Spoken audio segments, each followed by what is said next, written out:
Hi, everyone. Welcome to another episode of Guiding Light. I'm Jenna Carson. I'm Sierra Larson. We're so excited today to be talking about manifesting the right dating partners in your life. Sierra, we want to just kick this off with you explaining what the heck that means. Like, what do we mean when we say manifesting? It sounds woo-woo, it sounds new age. What do we mean by that? Well, in my experience, my opinion, I really look at manifestation as visualization. It's visualizing what you want, the end goal, where you want to be, and then focusing on it.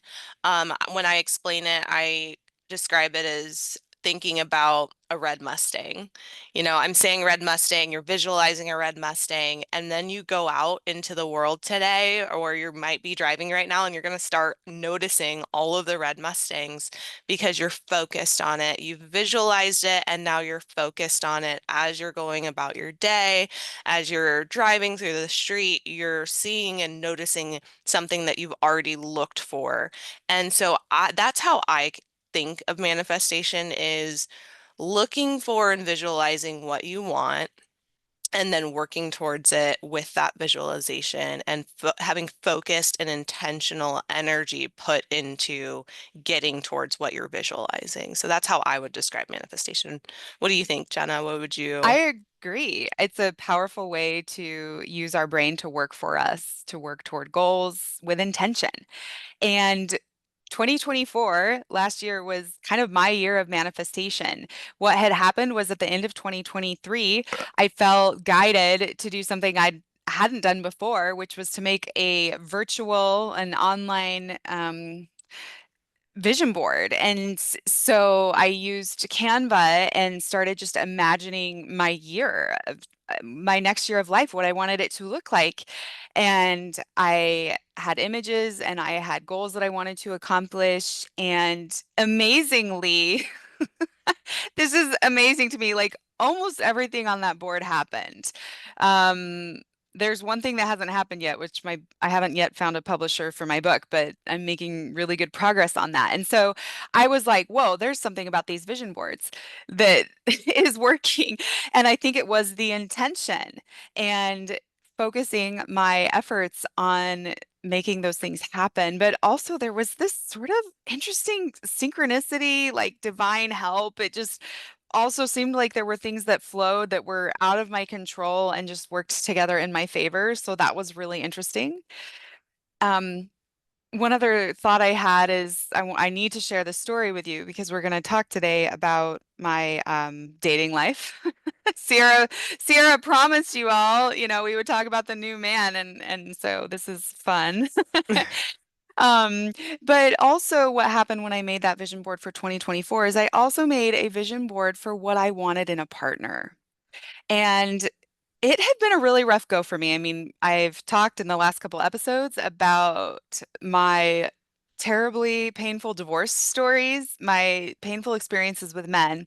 And so a couple years after that second divorce, I had kind of lost hope in love. And I just really had lost a lot of hope. But I watched this show called Lessons in Chemistry, and it's based on a book. And I haven't yet read the book. I need to. But in the show, there's this character, Calvin Evans. And I just fell in love with him. I was like, I love this Calvin Evans because he, in a time where women were not recognized in the scientific community, he was very supportive of his chemist girlfriend and partner. And I just found him so charming in that way, and he was nerdy and just I don't know, he just spoke to me. And so this was November 2023. I called my mom. I said, "Mom, I had given up hope for love, but this show just reignited the hope." And I just said, "I'm going to find my Calvin Evans. I'm going to find my Calvin Evans." And so then I made this vision board of all the things I wanted in a partner. And so I had that vision board as well as my vision board for my year. Any questions so far, Sierra, or should I keep going? Sure. Yeah, just keep going. Okay. Yeah, keep going. I have a piece, but I want to just let you. Yeah. So something that's really important, just context wise, is like, I know I want a family, and not everybody needs to want that at all. But I had gone through, after two divorces, I'd gone through every possibility in my mind. Like, maybe I'd be single for the rest of my life. I'm not kidding you. I even thought of doing like some sort of um, commitment with God. It's just me and God, and I talk to different religious leaders in my community and outside my community saying, yeah, there's something to be said about a life dedicated to partnership with God and only God, like in the Catholic community, priests and nuns, and even an LDS leader was like, there's some spiritual leaders throughout the ages they just needed to partner with God. My great hero is Mother Teresa. But I went through that possibility. I went through the possibility of, adopting on my own, of trying to have a child on my own, and nothing felt right. And my window of childbearing years that window's getting smaller. And so I just was also feeling really practical about all of this because I knew I wanted this. And so that's an important piece is like me struggling for a couple years to really decide what I want. So I asked my girlfriend community, my women chaplain community to start praying for me to find the right man to marry. And so Sierra heard this and she was like, I'm on it, girl. Like, tell me more, Sierra. And let's now dive into Yeah. to your story. So one thing that I want to talk about is the power of n not just like keeping your vision board like it's mine. I don't want anybody to see it. I don't want anybody to know and hiding it because one of the things that Jenna did that was so powerful is she let people know that she was looking. And when you do that, people that care about you want to help you. They want to either pray for you or just keep feelers out. If it's like, I'm looking for a job or I'm looking for a person, I'm looking for an opportunity. When you, part of manifesting and sharing that with your community is now that somebody else knows that you're looking for that, they're now looking for that for you too. And that just like increases your reach and your capability of finding the thing that you're looking for. So when Jenna said this, I was like, I'm on it. I was like trying to figure out like who would be, well, first of all, who would be good enough for my friend? Because this is a very, very small group of people that I would consider good enough for my friend. And I was like, I'm going to find this person for her. So I kind of would keep an eye out, but it was when Jenna came, we as y'all may or may not know, we have a retreat business and we do events and we do speaking engagements and tons of other things for people that need it. So if you need it, let us know. But um, we were doing an event and then we went to do pictures to take these pictures and Jenna was very posed and gorgeous. And we were trying to kind of relax and have a little bit more of a candid shot.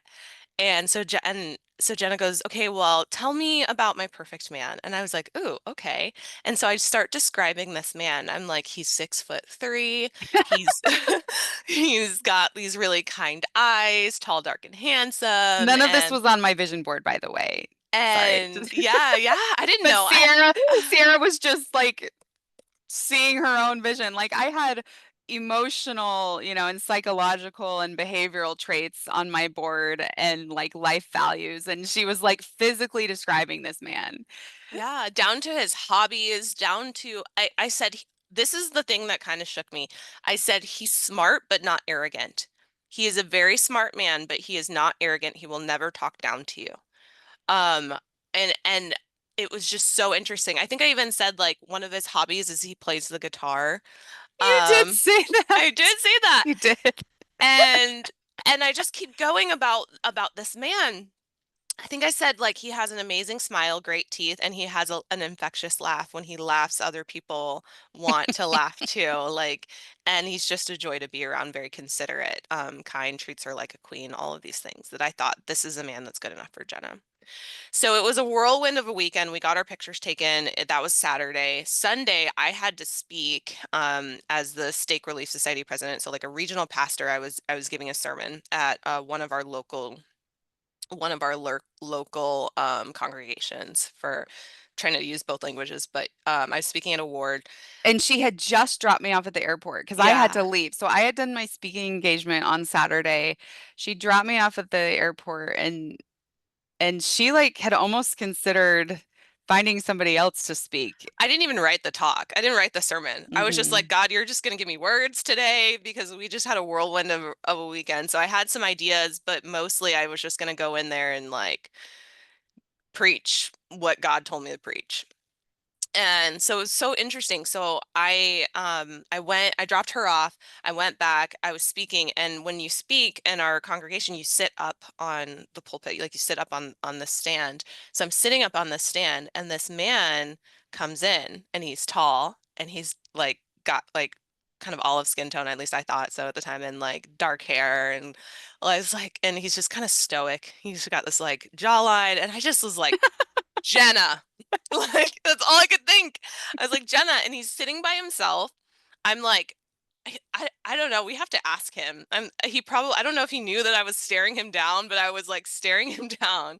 And he probably, I don't know, he probably didn't notice, but I'm just staring at him. He goes to like, we do what is it? Communion. And so like he goes to we pass the bread around and I'm like staring at his hand like is this man married? Like so I see his hand, there's no ring. I knew somebody in the congregation. I'm texting her like, "Hey, who's this person?" Because I'm thinking, I'm just like thinking about my friend. Is he married? What's his story? She didn't see the text. So I'm like, "Okay, great." I get up, I do my sermon. I had mentioned something about, I think, music or something, which is important. And I get off the stage and I once everything's over and I kind of rushed to go find my friend and I was like, "Did you get my text?" And she's like, "No, I didn't get it. What's going on?" And I was like, "Who is this person?" And he was in front of us, he had his back to us. And she's like, "Oh, this is so and so. Is he married? What's his story?" "No, never married, single, really nice guy." I was like, "Great." Texted Jenna like, "Hey Jenna, like I found someone for you. Like, what do you want me to do?" She's like, "Oh yeah, go ahead, give him my number." I was like, Well, she said she said there's this cute guy uh, sitting like you were texting me during the service. I think you did because you said there's this cute guy and he's not wearing a ring. Can I give you his number? And I'm in the airport and I'm just like, I think I literally laughed out loud because my first thought was, I'm sure this guy's married and he's just not wearing a ring, you know? And I just thought, there's no way this is going to go anywhere. Frankly, you all, this year I had told myself I wasn't dating men in my religious circle because I had such bad experiences. So I didn't want a guy in my own church. I had been dating a Catholic guy earlier that year and loved that he was Catholic. So I'm just like I'm thinking, no, there's no way this is going to go anywhere. But I said, sure, what the heck? Because at this point, it's November. And remember, at the beginning of the year, I made that vision board. And one of the things on my vision board I said was, I'm going to find the love of my life this year.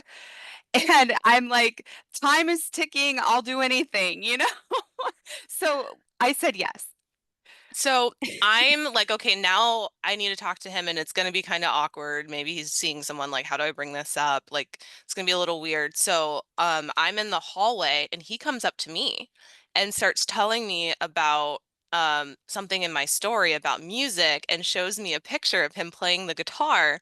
And, I was like, "Oh, you play the guitar." And he's standing next to me. I'm a pretty good gauge of height and I'm like, about 6'3", you play the guitar. And I was like, "Hey," I asked him about himself, like, where do you live? How long have you been in the area? He's like, I'm like, "Do you live with family?" He's like, "No, I live by myself. I'm not married." And he kind of just tells me everything. And so at this point, one of the things I will say this, he tells me that he's a chemist. And I didn't know the story about, lessons in chemistry. I didn't know that story, but he told me he was a chemist and he starts telling me what he does.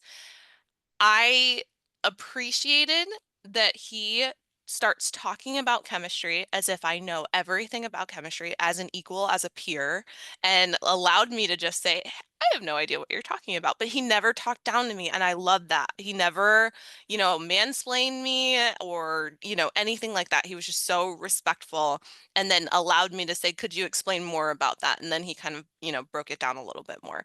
And I was like, oh yeah, I like him for her. And so that at that point, I vetted him pretty well. At that point, I said, I know this might be a little weird, but I have a friend. She was just here. I just dropped her off at the airport. She's incredible. She's beautiful. She's amazing. She went to Harvard. Like I'm just like, it's not hard to sell Jenna, but like, sell somebody on loving Jenna because she's so amazing. And he was like, absolutely. And so I give him her number. And he is so thoughtful in how he texts her. He comes to me, he asked me how to spell my name. He said like, okay, and he asked how to spell her name and just making sure he had everything correct. He like put so much thought and effort into just sending the first text message. And because I'm like texting Jenna, like, did he text you yet? Did he text you yet? And she's like, no, I haven't gotten anything. I'm like, man, all he has to do is shoot off a like, hey, this is, so and so. And I was like, oh man, he hasn't texted. And then he came back and asked me all of these things. And I was like, oh, he's thoughtful. And that's just like the thing that we kept thinking is like, he's just thoughtful, he's kind, he's, handsome, he's 6'3", all of these things that we had thought about and just like we're paying attention. We were looking for these things for her. And it is just coming together so well. So we're just thinking about that. Yeah. Yeah, and I want to point out that like I don't believe this manifestation is magic, and I'm not saying that this man is the love of my life. I mean, frankly, I don't know yet. Like we've only been dating for several months, and so I just want to say though that there is something about the intention and I actually don't think he's 6'3" because I asked him. He said, "I'm not quite 6'3", but In the but he's shoes. He's yeah, tall. close enough. Yeah, I mean, and again, the height didn't matter to me. The height wasn't on my vision board. It's just fun. It's fun that like Sierra was just candidly saying these things, and then she sees this guy in church, and she told me, she said, Jenna, he is a good man. Like she was trying to spiritually discern, vet him, kind of just gauge, and she's a good gauge of people's character, usually. I think, Sierra, you have that. So it's a very sweet story. And again, I'm not saying this like this is all a sign that he and I are meant to be together, but it's a very special thing that we set out this intention and we found a guy who very possibly could be that person that I end up having a family with. And I just love that. And it's hilarious that he's a chemist because I said I'm going to find my Calvin Evans, my chemist. I didn't actually expect to find a chemist. So these are little synchronicities. I think it's important not to read them as signs like, oh, we're meant to be together, because that's what former Jenna would have done. Former Jenna would have thought, oh, this is God saying that we should be together.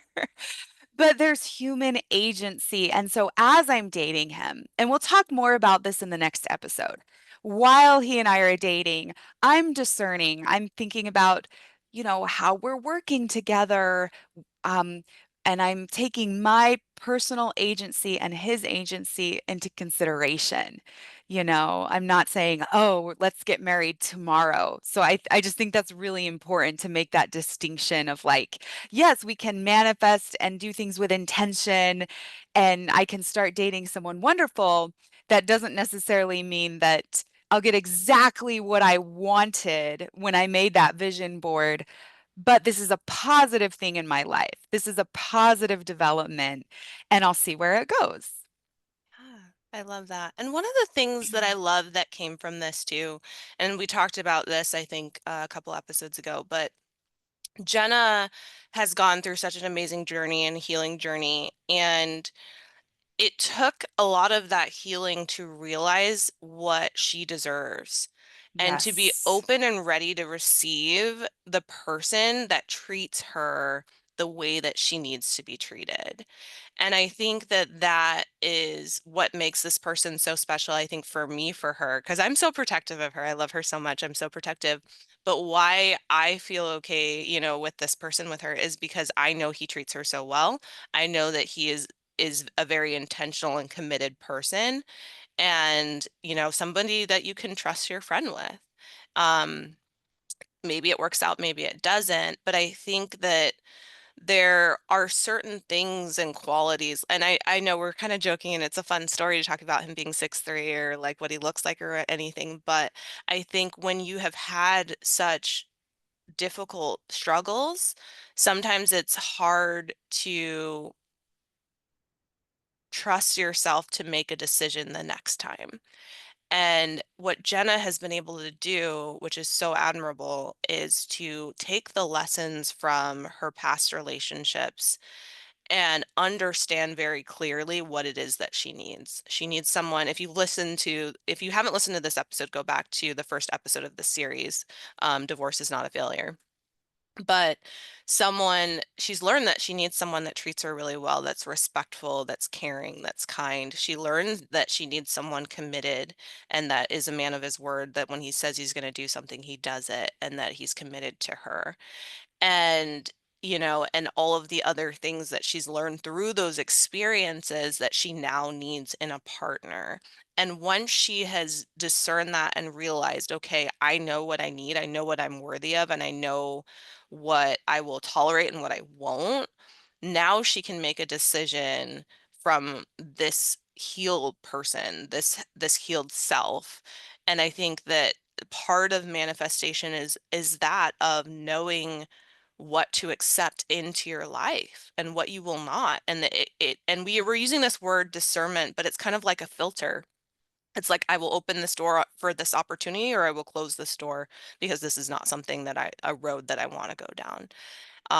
And so being able to filter through people or things or opportunities, jobs, whatever it might be, to say, this is the opportunity that I'm looking for. I'm going to say no to the other things that don't fit what I have envisioned for my life, or I know that I need through the experiences that I've had. So I think that that is just, we wanted to talk about this and we talked about it in a really fun way, but I think also think that there is the hope that comes from knowing that you don't have to relive your traumatic experiences again because you have learned and grown from them, and you are not the same person that experienced it the first time. That you do have some Yes. control over your future, and that future we can go forward in with hope and with faith.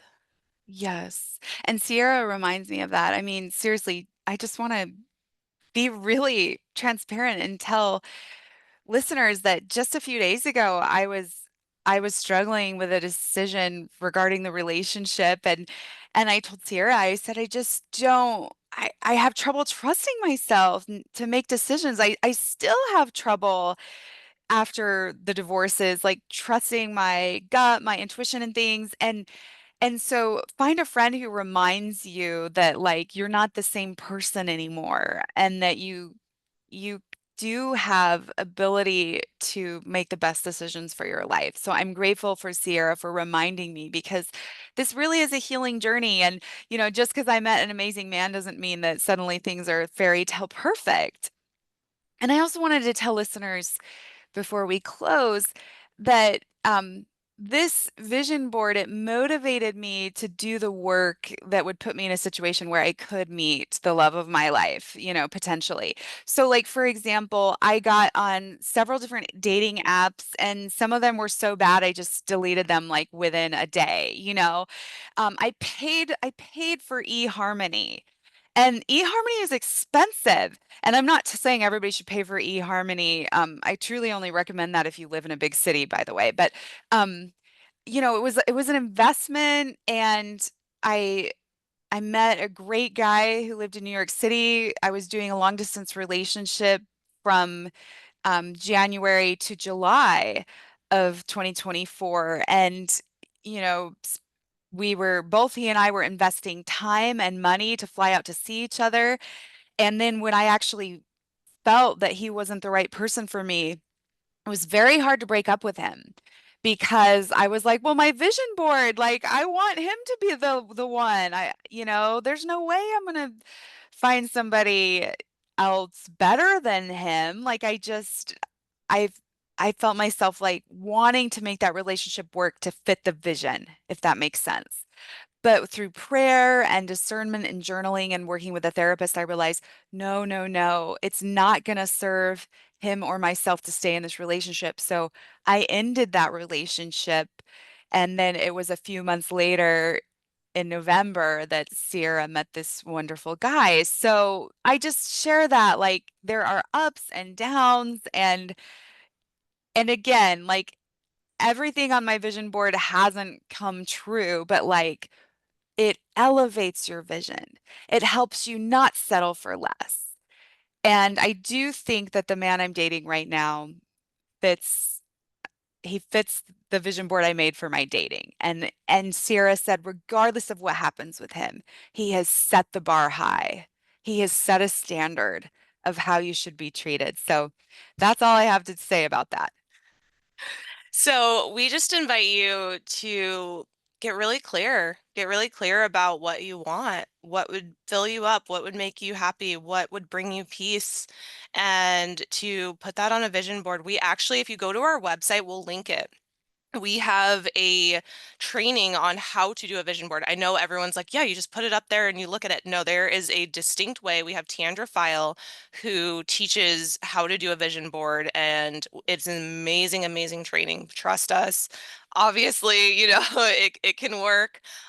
So go on our website. We'll put a link to it of how to do this vision board, and we'll walk you through everything you need, and there's also free resources on that. So we will put that no charge. It's totally free. You can watch the video and it will be life-changing. So we invite you to go and do that. Also to subscribe so you can hear the next part, the next episode, and to be able to continue to have, the healing and the lessons and the things that we want to give you and share with you and bring into your life. So, yeah. Yes, in the next episode, I'm going to talk about things I've learned about dating along the way. So definitely tune in. Thanks for joining us today. I'm Jenna Carson, I'm Sierra Larson. and we hope you follow the peace.